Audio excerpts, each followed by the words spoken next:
Latest episode দেখুন একদম add free. সকালে যা শিখেছ তা সন্ধ্যায় অভ্যাস করো। মায়ের অনুপস্থিতিতে নিয়ম যেন ভঙ্গ না হয়।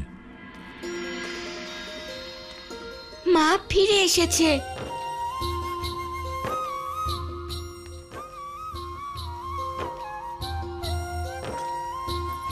আমার মিত্র এসে গেছে। ওকে,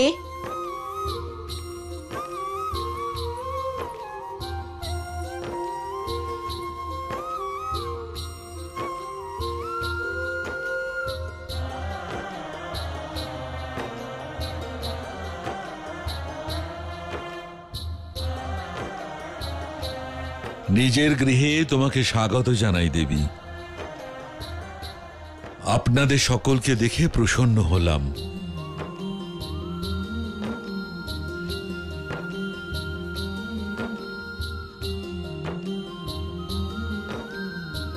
কিন্তু এই সুন্দর কন্যাটি কে দেবী?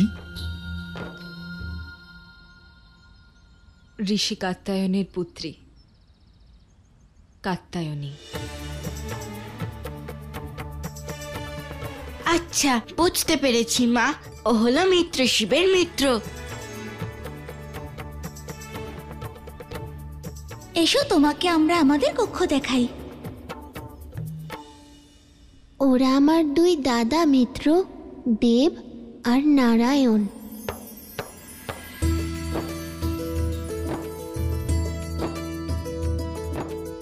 আমার পরিচয় করাও মিত্র। মিত্র? ও আমার মিত্র মূঢ়। আর তাই আমিও তোমার মিত্র হলাম। চলো মিত্র, আমি তোমায় ঘর দেখাচ্ছি।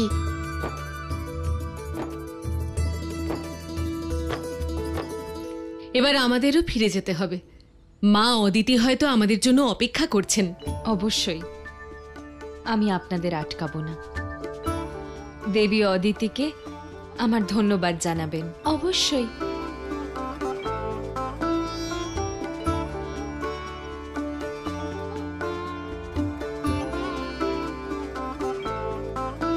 এবার আমাদেরও আজ্ঞা দিন গুরুমা। হ্যাঁ বিদ্যাধর মশাই, আপনারাও যান, গৃহে গিয়ে বিশ্রাম নিন। আর কাল থেকেই বিবাহের আয়োজন শুরু করা হবে। যেমন আপনার ইচ্ছে।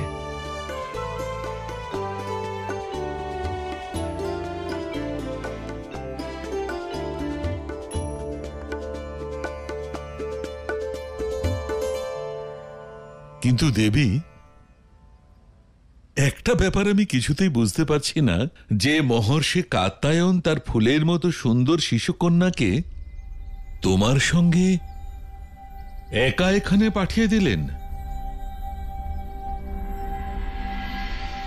কাত্যায়নী ঋষি কাত্যায়নকে না জানিয়েই আমাদের সাথে এসেছে ঋষিবর।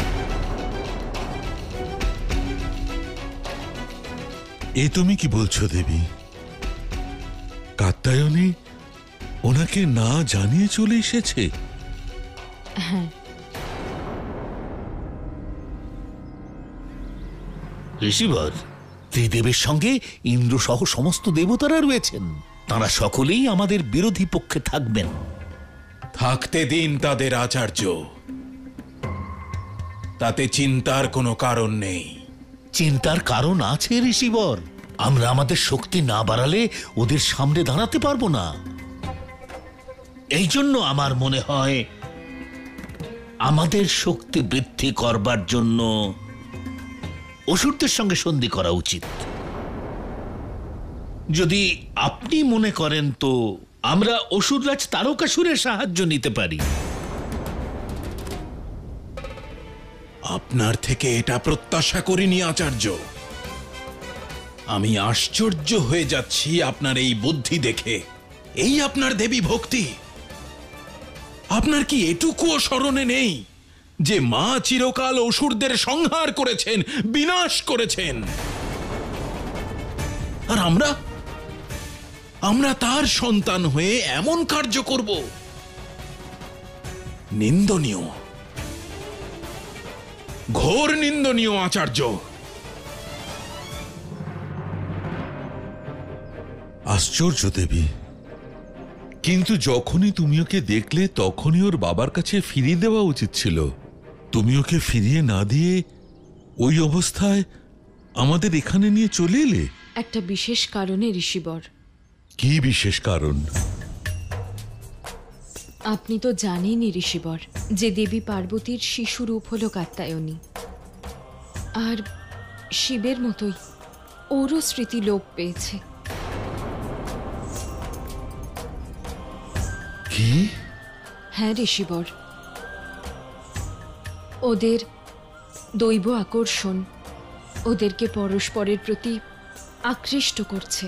আর যখন আমি ওদের এই আকর্ষণকে অনুভব করলাম, তখন আমি বুঝলাম যে আমার শিবের সাহচর্যই কাত্যায়নীর স্মৃতি ফিরিয়ে আনতে পারে।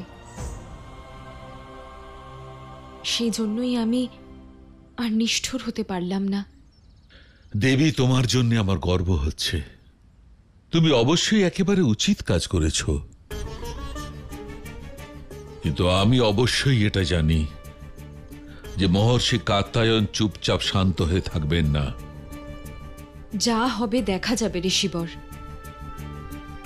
কিন্তু এখন কাত্যায়নীর শিবের সাহচর্যের বেশি প্রয়োজন ঋষিবর।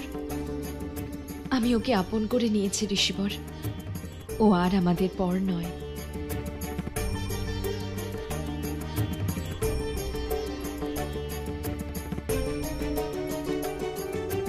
কিন্তু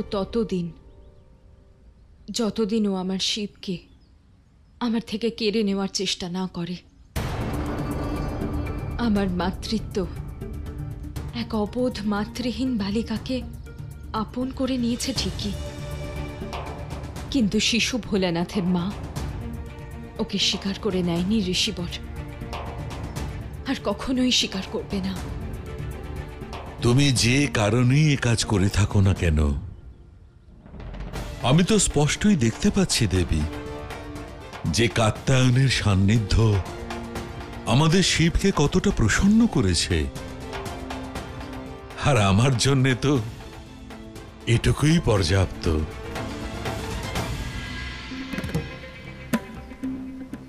ক্ষমা করবেন ঋষিবর, সুরক্ষার কথা ভেবে আমি চিন্তিত হয়ে পড়েছিলাম।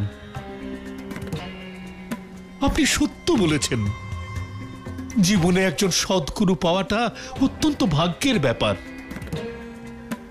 আপনি আমাকে পথভ্রষ্ট হওয়া থেকে বাঁচালেন, আমার জ্ঞান চক্ষু উন্মোচন করলেন।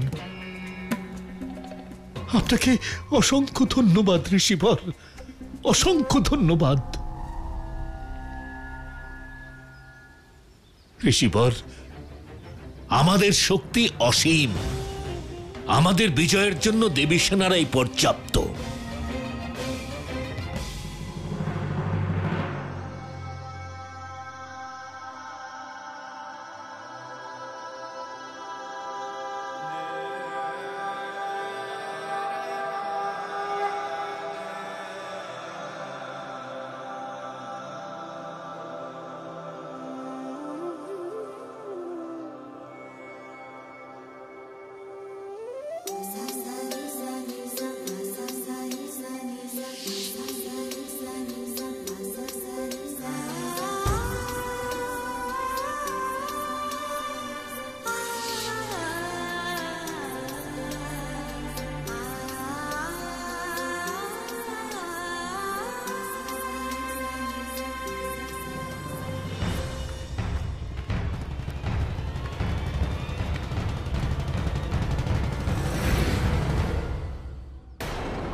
এসব কি দেবরাজ?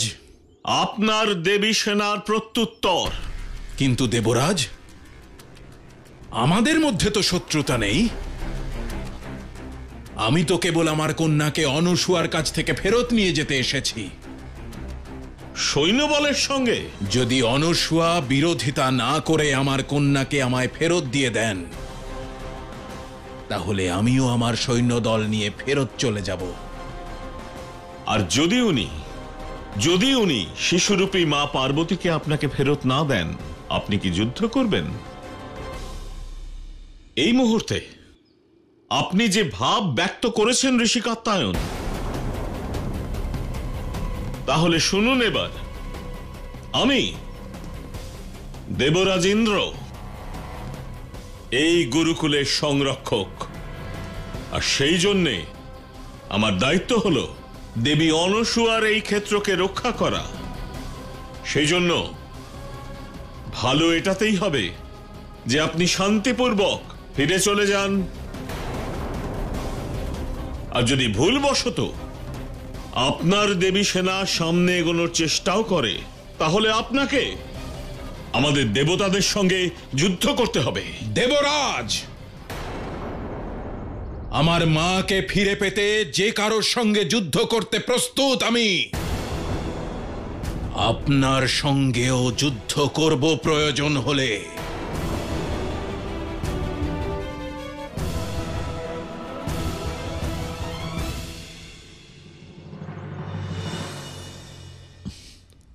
দেবী, দেবী, দেবী, আমি যা ভয় পাচ্ছিলাম তাই হলো। দেবী কাত্যায়নীকে নিতে মহর্ষি কাত্যায়ন দেবী সেনা নিয়ে এসেছেন। কি? ঋষি কাত্যায়ন দেবী সেনা নিয়ে এসেছেন? হ্যাঁ দেবী, এখন তার পথ দেব সেনারা আটকে রেখেছেন, কিন্তু যে কোনো মুহূর্তে মহাযুদ্ধ আরম্ভ হয়ে যাবে দেবী। যুদ্ধের পরিণাম সর্বদাই বিনাশকারী হয় ঋষিবর। এই যুদ্ধ আটকাতে হবে, পৃথিবীকে বিনাশ থেকে বাঁচাতে হবে ঋষিবর। ঋষি কাত্যায়নকে বোঝাতে হবে। চলুন আমার সাথে। হ্যাঁ চলো।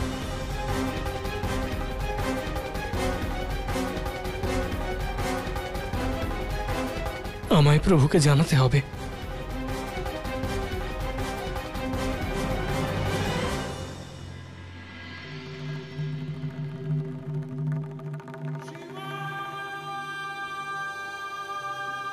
প্রভু, প্রভু ধ্যান ভঙ্গ করুন, ধ্যান ভঙ্গ করুন প্রভু।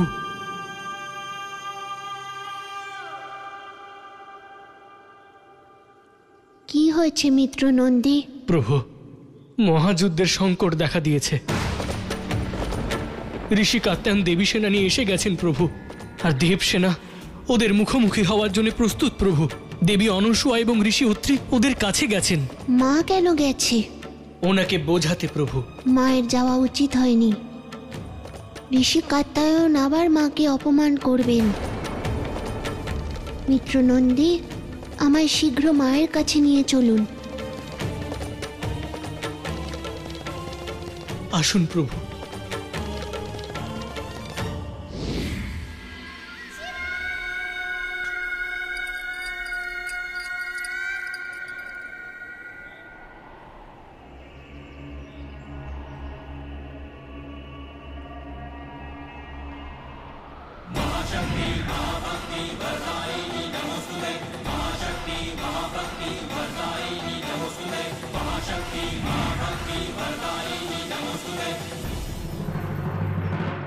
সরে যান দেবরাজ, অন্যথায় আমি দেবী সেনাদের আক্রমণের আদেশ দিতে বাধ্য হব। এই হুমকিতে আমরা ভয় পাচ্ছি না, আপনি আক্রমণ করে দেখান। আক্রমণ! দাঁড়ান ঋষিবর,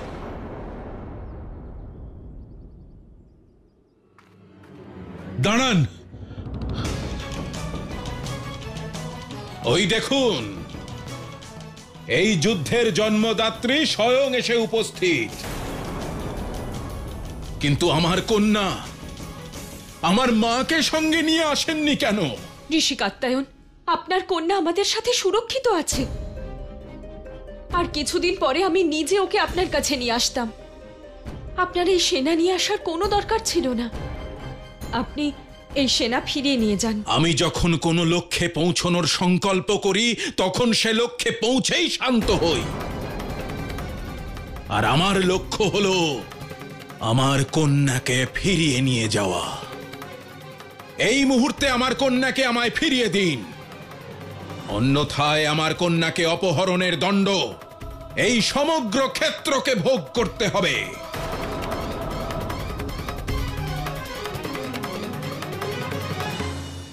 এই মুহূর্তে আমার কন্যাকে আমায় ফিরিয়ে দিন, অন্যথায় আমার কন্যাকে অপহরণের দণ্ড এই সমগ্র ক্ষেত্রকে ভোগ করতে হবে।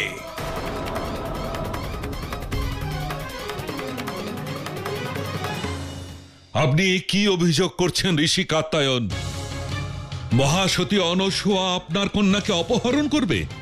আপনি এটা ভাবলেন কি করে? এমন কথা ভাবতে তো আমাকে স্বয়ং উনি বাধ্য করেছেন ঋষিবর। যদি উনি সত্যি মহাসতী হতেন তাহলে ওনার মায়াবী বিদ্যা দিয়ে ওনার শিশু পুত্রকে মহাদেব সাজিয়ে আমার দেবী ক্ষেত্রে পাঠাতেন না। আমার কন্যাকে ভুল বুঝিয়ে আমার বিরুদ্ধে নিয়ে যেতেন না। তাকে শৈব সম্প্রদায়ে অন্তর্ভুক্ত করার প্রয়াস করতেন না। এইসব মিথ্যে। ঠিক আছে, যদি এটা মেনেও নি যে আমি যা যা বললাম তা মিথ্যে এবং অসত্য, তাহলে সত্য কি সেটা আপনি নিজের মুখেই বলুন দেবী অনসূয়া। কেন ছিলেন আপনি আমাদের দেবী ক্ষেত্রে? যখন আপনি দেবী অদিতির যজ্ঞে অংশ নিতে গেলেন তখন আপনি আপনার পুত্রকে দেবী ক্ষেত্রে রেখে গেলেন কেন?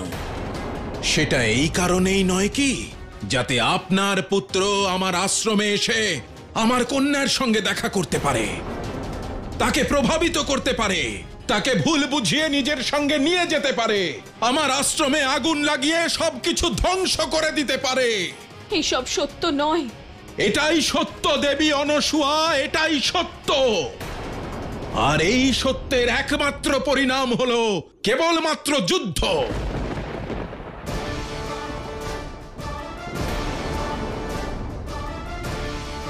যদি যুদ্ধ আটকাতে চান তাহলে অবিলম্বে আমার কন্যাকে আমার কাছে ফিরিয়ে দিন, অন্যথায় যুদ্ধের জন্য। ঋষিবর,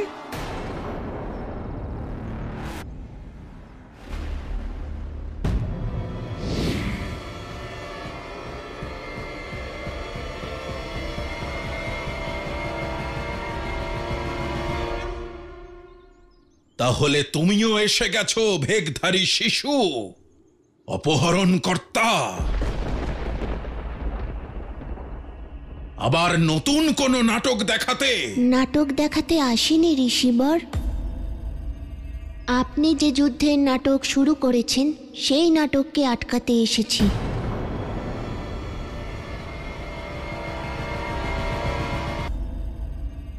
আপনি যে যুদ্ধের নাটক শুরু করেছেন সেই নাটককে আটকাতে এসেছি। কারণ আমি কল্পনার জগতে ভেসে বেড়াই না, বাস্তবের জগতে পা রেখে চলি। আর বাস্তব এটাই যে যুদ্ধ কেবল বিনাশ ডেকে আনে। এবার তুমি আমাকে সব শেখাবে? জ্ঞান আর ভক্তির ভগীরথ এই ঋষি কাত্যায়নকে? ঋষিবর, যখন পাপ নাশিনী ভাগীরথী বন্যার প্রবাহে নদীকূলে ভাঙন ধরায় তখন বাঁধের প্রয়োজন হয়। তুমি আমাকে বাঁধবে? আমাকে? আপনার মতো জ্ঞানী একজন ভক্ত যিনি জগৎ সংসারকে সঠিক পথ দেখান তার বাস্তব বোধ থাকা অনিবার্য। আর বাস্তব এটাই যে কাত্যায়নী নিজের ইচ্ছায় আমাদের সাথে এসেছে। যদি সে নিজের ইচ্ছেতেই যেতে চায় তবেই আপনি তাকে নিয়ে যেতে পারবেন ঋষি কাত্যায়ন। অবশ্যই নিয়ে যাব আমি আমার কন্যাকে, কিন্তু তার আগে যে ভেক ধরে তুমি আমার কন্যাকে প্রলোভিত করেছ তোমার সেই বেশভূষাই নষ্ট করে দেব আমি।